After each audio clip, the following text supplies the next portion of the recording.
কেমন আছো তোমরা সবাই? আর কেমন কাটলো বলো তোমাদের কালী পুজো? হ্যাঁ, জানি আমি একজন অত্যন্ত কুঁড়ে মানুষ, তাই তো কালী পুজোর দিন সকাল থেকে শুয়ে বসে থাকার পর হঠাৎ বিকেলবেলা আমার মনে পড়েছে কয়েকটা প্রদীপ তৈরি করার কথা। কালী পুজোর দিন প্রতিটা বাড়িতে প্রদীপ মোমবাতি জ্বালানোটা আমার ছোট থেকেই খুব ভালো লাগে। প্রদীপ কিন্তু আমি আর দিদি কেউই ভালো তৈরি করতে পারি না, যতটুকু পারি তাই অনেক। দেখো এখানে আমরা দুজন মিলে কয়েকটা প্রদীপ তৈরি করে নিয়ে প্রদীপগুলো আমি কিছুক্ষণের জন্য হাওয়ায় রেখে দিয়েছিলাম। এখন সন্ধে হতেই আমি সব প্রদীপগুলো জ্বালিয়ে নিচ্ছি। কালী পুজোর দিন চারিদিকে আলোর রোশনায় কত রং বেরঙের বাজি, আর প্রতিটা বাড়িতে প্রদীপ আর মোমবাতির আলো দেখতে কতই না ভালো লাগে। আর সারা রাস্তা জুড়ে থাকে চুনি লাইটের আলো।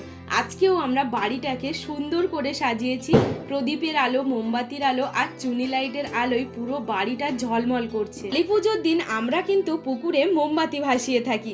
আজকে আমরা তেমন কিছুই খুঁজে পাচ্ছিলাম না। জিজু কোনো মতে একটা জিনিস জোগাড় করেছে, যার ওপর করে একটা মোমবাতি জ্বালিয়ে পুকুরে ভাসিয়ে দিল। তোমরা কারা কারা এরকম করে থাকো অবশ্যই কিন্তু আমাকে জানিও। বাড়িতে তো পুজো দেওয়া হয়ে গেছে, তাই ভাবলাম এখন একটু বাজার থেকে ঘুরে আসা যায়। দিদি আর আমি বেরিয়ে পড়েছি এখন বাজারে যাওয়ার উদ্দেশ্যে, আর পাড়ার ঠাকুরগুলোও সেই ফাঁকে দেখা হয়ে যাবে।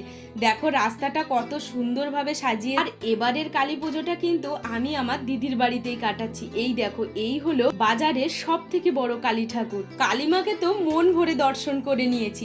এখন চলে আসলাম বাজারের মধ্যে, আর এসেই নিয়েছি 2 প্লেট দই ফুচকা। আমার তো দই ফুচকা খেতে খুবই ভালো লাগে। আমি এখন ফুচকা খাই। আজকের মতো টাটা।